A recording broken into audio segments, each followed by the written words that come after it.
Thank you to Christina for having me back again. This is episode 3. My name's Paul Mackie, and this is your real review. Yes, that is REEL. Not quite as original as I thought it was going to be.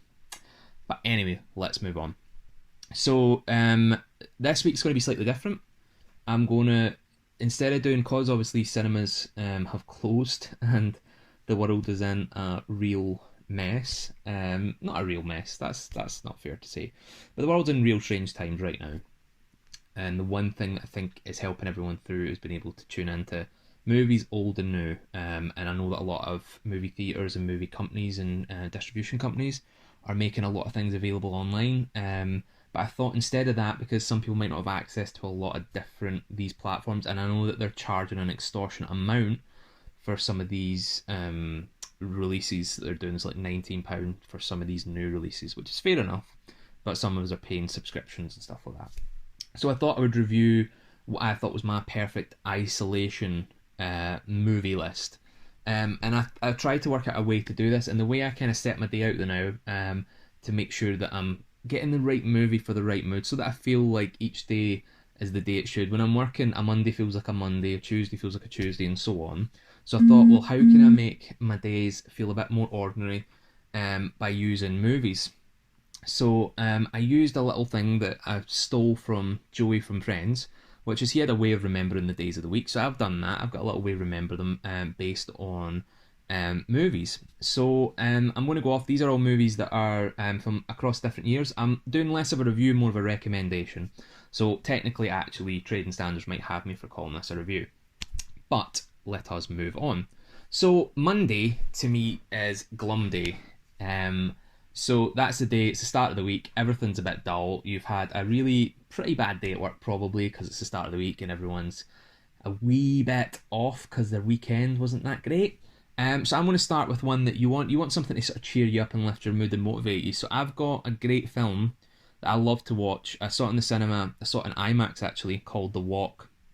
It's directed by Robert Zemeckis, starring Joseph Gordon-Levitt and a whole host of other cast members. There's Ben Kingsley, there's Charlotte Le Bon, James Badge Dale. There's a whole host of other cast members. This is an ensemble piece, and it's all about. It's based on a true story of Philippe Petit, who was the wirewalker between the Twin Towers, based on a great documentary called Man on a Wire. And the great thing about this story is that although what they're doing is technically illegal, he wants to break into. They're just building the Twin Towers. This is in the mid 70s, late 70s, and the Twin Towers are just coming to their end of being built. And he decided that he's done everything else. He's done the most adrenaline, high adrenaline octane walks that he could do, across different buildings.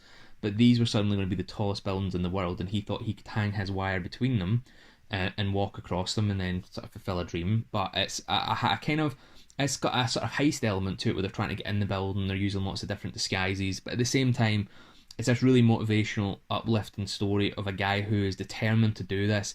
He's got the absolute motivation and ability to do this, and he won't stop until he gets there. And he kind of sacrifices his friends slightly a little bit throughout it. Like he's quite a focused person. But I was finding on a Monday, I want something that's going to motivate me for the whole week and kind of go, yeah, right, I need to do that. If he can walk across the Twin Towers, walk between them, then I can get through this week. So the first one's The Walk. I'm not too sure where all these are, by the way. I'm not sure if they're on Netflix. I've got all these on DVD, but you'll probably be able to find them either on Amazon or some of them might be on Netflix, or you might be able to sort of shop around and find them. But these are all from my own personal collection. The next one, so Tuesday, 2 days. So I want a movie that's going to continue to uplift me. It's still the second day of the week. But I also feel like kind of like buddy movies are good for a Tuesday because you're kind of that way where you got through Monday, you need to get to the end of the week. You're not quite at the middle of the week, but usually your friends tend to get you through. So I was fine having a buddy movie to do that. And one that I watched, and I remember seeing this in the cinema at the time, I went with my friend Gary Hewitt, called The Nice Guys. It's directed by Shane Black, who did Kiss Kiss Bang Bang, Lethal Weapon. Oh, he was a writer of Lethal Weapon. And it stars Russell Crowe and Ryan Gosling. And it's this kind of fun cop. It's not a cop movie because they're kind of like private investigators and sort of like uh, hired enforcers. And they basically have to work together to discover this missing girl. There's a girl gone missing. It's all set in the 70s. It's very much of the 70s in terms of its style, in terms of the way it's shot, in terms of the way it's written. It's like a kind of like almost like a cop show. It's like something like Starsky and Hutch or something like that. It's quite wacky. It's quite off the wall. It's very humorous. Like the plot itself isn't actually all that great. They're investigating basically a conspiracy that leads to like the highest sort of echelon of power in America. It kind of gets a wee bit flat plot wise towards the end, but really funny movie. Again, uplifting, but there's also a little bit of action in there. You know, there's a little bit of it kind of helps you get through the week. It's like one of those things where you're sitting, when you watch an action movie, you can also turn off a wee bit. There is obviously a plot in it, but as I say, if you did turn off, by the time you get to the end, you wouldn't really need to have paid attention at all because it's all very well explained. There was meant to be a sequel to this, but I think they kind of gave up in the end. But it's definitely one to watch. And Russell Crowe and Ryan Gosling play. They're two guys that don't really like each other, but they've got to get on, what to do, find this girl and stuff like that. They both got very different motivations, and they both work very differently. And that's what's great about it. It's like two opposing forces come together. It's kind of just the typical story of most buddy cop movies, anyway. So one to watch, if you can get your hands on that. Now, again, we're coming to Wednesday, so we've had our kind of motivational stuff, we've had our kind of action, a bit of fun. So now by Wednesday, we're getting there, we're nearly over. By the time you get to Wednesday, you've only got 2 days left if you're working a 5-day week. You want something that's a wee bit more trying because you've got a wee bit more brain power now because you've already let your brain start to go towards the weekend. So less of the brain power's focused on work. So you're like, yeah, when, what, who did what, when? I want a thriller. That's what I want for a Wednesday. So the one that I decided for, instead of going proper thriller, I've gone for something that's a little more mind-bending, but is very relevant to, I suppose, our kind of situation right now. It's High Rise, directed by Ben Wheatley, which is based on the novel by J.G. Ballard. The novel's brilliant as well, if you've got a chance to read it. This is movie review, so I'm going to stick again to what I'm actually here to do. So this is basically a movie about a luxury high-rise set of apartments. This is set, I think, in the 70s, if I remember. So this is kind of these new community high-rises getting put in, these sort of like really flash, perfectly designed high-rises. It's kind of a bit of a fantasy movie, really. So Tom Hiddleston plays in. He plays Dr. Robert Lang, who's very well-to-do, and he's seeking a kind of luxury apartment. So moves into this high-rise, an apartment in this high-rise block that's been built. It's been built by this sort of architect that's kind of like sits at the top of the building. You know, he's got the big apartment at the top, and his whole point is he wants a place that's just going to give him absolute solitude, but also as part of the higher echelon of society. So he feels like here he's going to mix with some of the best of the best. But this kind of building represents a little bit of the collapse of civilization because everything in it, and this has got like an inbuilt shopping centre, and it's got like an inbuilt bar, but it's like a complete city within this high rise. But good manners start to disintegrate. The building itself starts to disintegrate. Basically, society inside it becomes almost unhinged. Yet he still stays in it. Everyone still stays in it, and there's just these really extreme parties, these really extreme violent riots that go on. It's one of those weird films where you're sitting watching it, you're going, "What am I watching?" Because in all essence, it's not really, it doesn't really have any particular reason for everything that escalates everything. But it's just showing, it's almost like cabin fever where everyone's in the same place and they don't all fit in together. But also there's a kind of a lot of symbolism in terms of the building itself and sort of like society and the physicality of society degrading like buildings and sort of industrialization. Really good, brilliant, some amazing cinematography in it. I honestly can't remember who the cinematographer is. Let me just see if I can double check who was the director of photography. I actually can't see here, but whoever did it was absolutely amazing. Brilliant actors as well. There's Luke Evans is in it, Tom Hiddleston, Jeremy Irons plays the architect, Elizabeth Moss, Sienna Miller, and brilliant music. They do a great rendition of an ABBA song, which is just like nothing else you've ever heard. It's really one not everyone will like. It's quite trippy in places, but it's one that you should definitely watch, tick off the list, and then go and get yourself a cup of tea, put some whiskey in it, and reflect on what you've just seen. Now, from Wednesday to when, who did what when, to Thursday, which I always say is curse day. Thursday's a horror day for me. And normally people say, "Oh, I watch a horror on a Friday after work," but no, to me, you need to watch it on the Thursday, because to be honest with you, whenever you get to the Friday, if you can survive the horror of the previous night, then you can survive the horror of work the next day. So the horror I've chosen is a film called Tusk, written and directed by Kevin Smith, of Clerks, Mallrats, Dogma, all those great, highly acclaimed movies of the 90s.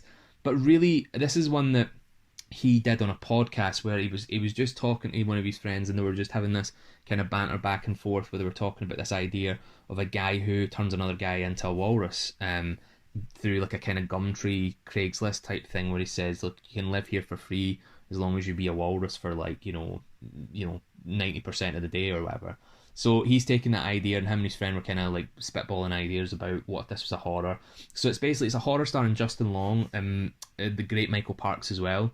And Justin Long, he's he's a podcaster, and he's looking for interesting stories. So he goes up to, I think it's like Toronto or somewhere in Canada that he's up in, and the person he was going to see they end up dying. So it kind of that's his plan scuppered. And then he's in this pub, and he sees on a wall this note written. It's this guy saying, "Come and you can stay a room in my house, but as long as you listen to like old oceanic stories I've got to tell of my days sailing." And Michael Parks plays a really great kind of like sinister old man. Very kind of like seems, he's in a wheelchair at the start. Seems very kind of like, like he wouldn't hurt a fly, but plays a brilliant part. And he sort of draws Justin Long in, and Justin Long thinks he's harmless, but then Michael Parks was saved by a walrus many years ago in his days at sea. And he wants Justin Long to become this walrus, and he then starts drugging his drinks and cutting limbs off, and he's got the walrus skin that this walrus that saved his life, who eventually died, he's got that skin, so he wants to actually put him into that to recreate this guy that he called Mr. Tusk. Johnny Depp plays a very surprising role in it as well, which you will not see coming. Brilliant film in terms of it will take you by surprise. You'll either love it or you'll hate it, but it's a film that will have your skin crawling, and you will not be able to get certain images out of your head at all. It is crazy what they do in it, and there's a great saying in it. I can't remember. There was a brilliant saying in the trailer. That was I was going to make a point about it, but I don't think I will now, because I actually can't remember the full saying, and I feel like it's going to be really stupid if I say it wrong. But we definitely want to watch, and I think that might be on Amazon Prime. But Kevin Smith, it's a very different film from Kevin Smith, considering his film after that was about Yoga Hosers, which was a tween girl film. So after that, it's Friday, fry my brain, it's the weekend. The Prestige. That is, for me, I want to watch something again that's engaging but also entertaining. And Christopher Nolan's Prestige is just the one film that will always do that for me. Now, I love Inception. I mean, obviously, I hail Inception. Like up there. It's one of the best films I've ever seen. One of the most mind-bending films I've ever seen. Dunkirk, Interstellar. All of them, he plays with time. He plays with ideas. But the great thing about The Prestige is it's great seeing him take something back in time. It's set in the 1800s. It's all about two magicians, Christian Bale and Hugh Jackman, who are both a kind of magician team. And then a trick goes wrong, and Hugh Jackman loses his wife over it, and they become rivals, and they're all wanting to get this perfect, what they call the prestige, which is the final part of their act, where they say there's three parts to it. There's the beginning, middle, and end, and the end is the prestige, where the magician comes out and shows you something marvelous, like miraculous.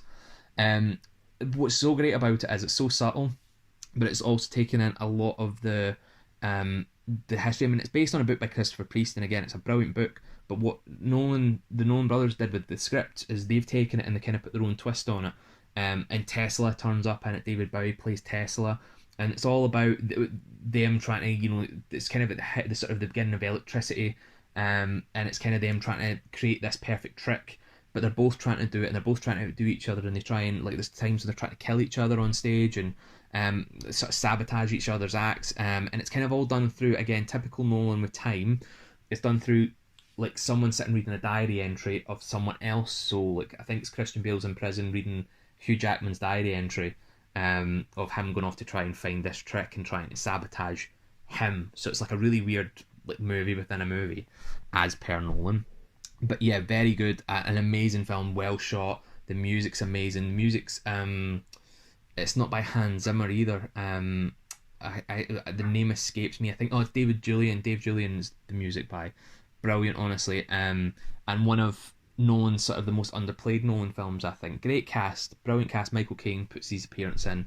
Very thrilling, and it will keep you right to the end. Right to the end. Now from that we go to Saturday, and I say that sat in all day and watched the whole trilogy. Now I'm gonna say three films here. I'm going to say Lock, Stock and Two Smoking Barrels. I'm going to say Snatch, and I'm going to say The Gentleman. Now these are all Guy Ritchie films. Now they're not all direct sequels, but they're all, I would say, they're sort of spiritual cousins to each other. Lock, Stock and Two Smoking Barrels is about a kind of like load of London gangsters who are all out to commit a robbery, and it's kind of one of those typical not everything goes to plan sort of things, and it all ends up being one big kind of like misdirected piece where, oh, we thought you did this and we thought you did that, and then people end up dead that shouldn't have got killed. And but it's really funny, it's comedy, it's very fast paced, very like wisecracking. And then the same with Snatch. Snatch kind of revolves around like the diamond industry. It revolves around organised bare knuckle fighting. It's got boxing. It's got again another ensemble cast, and it's again another piece that's got like loads of different moving parts that all kind of come together, and it's not quite what it seems, and no one's quite in the right place at the right time for where they should be. And then you've got The Gentleman, which is all about the drugs industry, and again it's another full cast of people who are all trying to get the same thing, which is Matthew McConaughey. He plays a character who is a retiring, drugs sort of like, he's had this big drugs business, and everyone wants in on his patch. And it's kind of, all of these films have the same thing in common, which is they're all ensembles. They're all, in the end, kind of farcical movies where, again, everyone ends up in the wrong place at the wrong time. They're also all very stylistic in the way that they're shot, and the way they're told, and the way they're cut. They've all got amazing casts in terms of, you've got Vinnie Jones, you've got Dexter Fletcher, Nick Moran, Jason Statham, Sting in Lock, Stock. You've got Stephen Graham, you've got Brad Pitt, you've got Vinnie Jones again, you've got Benicio del Toro in Snatch, and you've got Matthew McConaughey, you've got Colin Farrell, you've got, there's so many. And The Gentleman, you've got Hugh Grant, you've got, again, another whole host of people, and all of them in the end are all about where things should never have happened in the first place. If one person just had kept their mouth shut, then nothing would have ever gone wrong. And they've all got amazing fight sequences, amazing sort of gun battles and stuff like that. But also as well, they're very funny, very witty. Now, we go from that to Sunday, and this is the day I've ran out of puns for. So it's Murder Mystery. It's a great Netflix original with Adam Sandler and Jennifer Aniston. And it's basically the one that you want to set on a Sunday. Although it says Murder Mystery, you really don't have to pay much attention. Although you can, because it is actually a very good plot. It's a deconstruction of the murder mystery. Jennifer Aniston and Adam Sandler are a couple. He's a cop who says he got promoted to be a detective, but he didn't. And then him and his wife, Jennifer Aniston, they haven't been on a honeymoon properly. So they go on this honeymoon, and she's reading all her murder mysteries. And then they get embroiled in this murder mystery when they meet Luke Evans on a plane, and he takes him onto this ship that he owns. He's a big rich businessman, and they get entangled in this murder mystery. Now, Jennifer Aniston loves murder mysteries because she reads them all. Adam Sandler's obviously a wannabe detective, and then they kind of come together to create this detective team who don't actually really know what they're doing, but they're talking about, oh, well, if this was a murder mystery, this is what would happen, and this is who would be the killer. But very well done, actually. It's got a lot of twists, but again, it's a comedy. It's an out-and-out comedy, and it's something you can chill on a Sunday watching, and you honestly don't need to pay too much attention, but you will watch it again. It's got a lot of good cast members that kind of pop up here, there, and everywhere. Luke Evans is brilliant in it. And it kind of delivers you that funness that you want on a Sunday. Now, I also want to give a quick shout out to a short film you should definitely watch, because this is an actual recommendation and review. It's called The Five Wives and Lives of Melvin Fairberg. It's a short film, it's online, it's on YouTube. It's directed by, I will tell you right now, it is directed by Damon Samuels, and it's basically a film of a guy who wants to find true love and wonders if he can ever find true love. And he sees this advert on a TV for a gadget that basically guarantees romantic success. It's called the Cupidron, and it allows him to see the future of himself with everyone he shakes hands with. So he goes to this speed dating night and he kind of sees life play out with different women. And it's brilliant. It's really funny. Again, it's very stylistic for a short film. It's very a huge production value. It stars Damien Samuels, and I think he wrote it as well. Yeah, he wrote it with Mark Eccleston. It's got another cast: Brooke Orsay, I think it is, Callum Blue, and the great Jeremy Theobald, who was in Christopher Nolan's first film Following, and in recent Scottish low budget feature Convergence. Also a really good friend. So definitely go watch all them. These are all recommendations. You'll be able to find them somewhere. I know that's a lot, and I've not really been able to properly review them, but definitely go check them out. And tell me your list of reviews. I'm sure you will have films that you have watched. I want to know what you're watching in isolation. You can get me on Facebook, on my Facebook page, which is Paul Mackie Writer Director. You can get me on Twitter, that's Paul Pitt1, at Paul Pitt1. You can get me on Instagram, Paul Mackie. That's POLMACKIE. And let me just double check I want to give my proper title, and that's Paul Mackie 94. So thank you very much for everyone who's listened in, and also please stay safe. Stay at home whenever you can. Watch plenty of movies. Like, there's no excuse not to. Netflix, Amazon, there's DVDs, there's videos, there's VHS, there's Laserdisc, there's whatever you've got. Just watch them up, reel up that 8mm, and just, yeah, please stay safe, guys, and let me know your reviews. Send them to me and tell me what you think. Thank you very much for listening. Back to you, Christina.